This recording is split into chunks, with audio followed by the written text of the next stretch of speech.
Breaking news, DJI is launching a Canon, Sony, Nikon killer and interchangeable lens camera. Adobe is ending support for perpetual licenses, forcing everybody to subscribe. We reveal the #1 camera maker. A study shows AI headshots outperform real headshots, and we have a new 150 megapixel camera released. I'll tell you all about it, but first I want to thank our sponsor, Squarespace. If you need a web presence, head to squarespace.com/Tony, and you probably do need a web presence. It's the best way to make your pictures and video look great, far better than social media can. You control the layout, the colors, the font. You can fill the screen with images, sell prints, take appointments from clients, whatever you can imagine. Starts at squarespace.com/Tony. Try it out completely free. When you love it, the coupon code Tony will get you 10% off. Thank you, Squarespace. Our first story comes from Sony Alpha Rumors and Petapixel, and it's the #1 camera manufacturer. Sony is the #1 in the global full-frame mirrorless market, and Canon made nearly half of the digital cameras sold in 2023. So who's #1? I don't know. It depends how you cut it and what you care about and what you consider to be like a digital camera. Who cares? What does matter is this chart from SIPA and Statista that shows the rise and fall of the camera industry. In orange there, you see film cameras that peaked a little bit before the year 2000 and then dropped off as digital cameras took that market over. And then digital cameras peaked in 2010 or so, and then plummeted as smartphone cameras became good enough for most people. I think what's interesting to see is that dedicated camera sales are back to the point where they were in the 1970s. That's right, sales have slipped by about 50 years. Now, of course, people are spending much more on a camera now because they're fancy and digital, and in fact, low-end cameras hardly exist anymore. And looking at that chart, it seems to have leveled off, but take a look at this chart, which is the number of people who report owning a digital camera, not using a digital camera, but simply having one in their household. 5 years ago in the US, it was about 56%. And in 2024, they showed that to be about 32% for the United States. You can see in just the last 5 years, the number of people reporting having a camera in their household has dropped dramatically. Another thing holding us back is the rise of artificial intelligence imaging. One of the most practical applications of this is people using AI to generate professional headshots. After all, it's a pain to put on a suit jacket and go to a professional photographer with professional lighting and pose and smile and get those prints back. You can spend at least a couple of $100s or even a couple of $1,000s getting a little profile picture for your resume or your LinkedIn. But overall, that can be worth it. But nowadays, more and more people are simply taking snapshots with their phone and uploading those to a website that processes them into a professional image with a professional wardrobe. Ringover.com did a study and found about 76.5% of recruiters, people who hire people for jobs, 76.5% of those people preferred the AI headshots over real headshots. But you're saying you can always spot the fake headshots, and clearly you wouldn't want to hire somebody who submitted a fake headshot, right? Well, they asked those recruiters to go back and identify which pictures were AI generated. And of the top tier AI apps, the more expensive AI apps that do a better job, the recruiters managed to nail about 29% of them.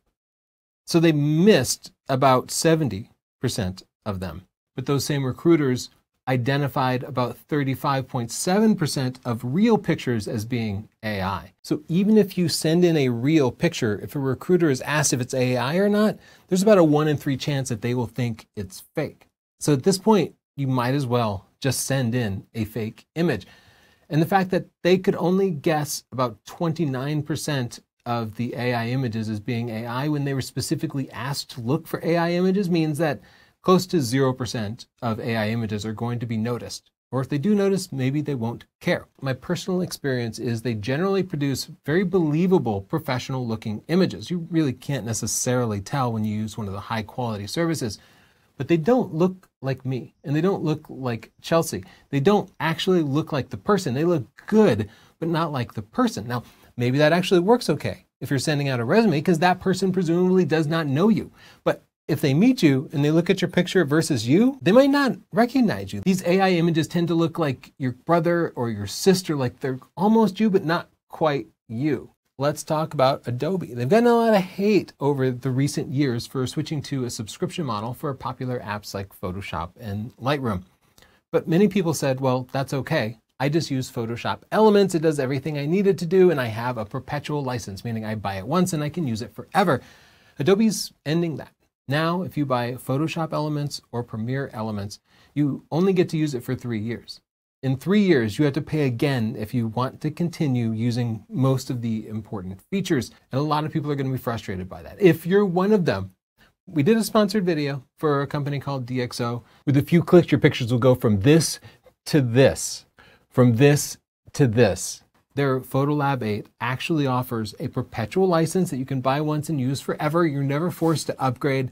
So check out that video and these links in case you want to try it out, because we have a coupon code here that will work for just a couple more weeks. Next up, 150 megapixel medium format camera, the Phase One XC40. This is actually the second edition of this camera. The first edition got our WTF of the Year award because it was the equivalent of a 13 millimeter 150 megapixel camera that cost about $60,000 and was not an interchangeable lens camera. I don't know who would want a super wide angle camera where they couldn't change the lens and they had to pay 60 grand for it. So that's why it won the WTF of the Year. This one is a much more reasonable 24 millimeter equivalent lens. So at least it's useful. It's still a little odd looking, but it does represent the very best possible image quality.